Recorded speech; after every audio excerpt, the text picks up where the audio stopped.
అందరికీ praise the lord. సౌలుకు దురాత్మ వచ్చినప్పుడు ఎవరు విడిపించారో, ఎలా విడిపించారో ఈ వీడియోలో చూద్దాం. యెహోవా తన ఆత్మను సౌలు దగ్గర నుండి తీసివేసి ఒక దురాత్మకు ఆజ్ఞ ఇస్తారు.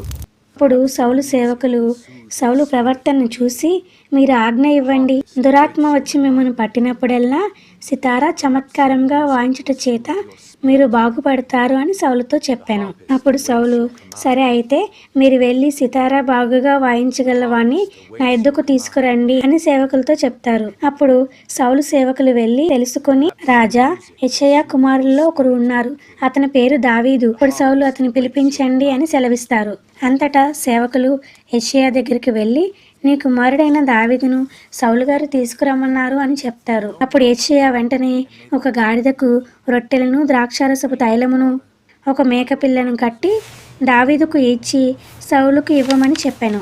దావీదు సౌలు దగ్గరికి వచ్చి సితారా వాయించినప్పుడు సౌలుకు పట్టిన దురాత్మ వదిలేను.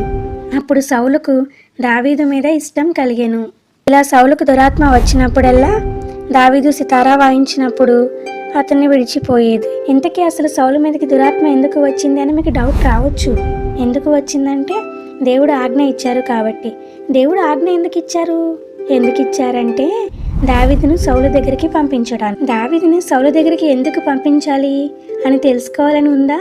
అది నెక్స్ట్ వీడియోలో చూద్దాం.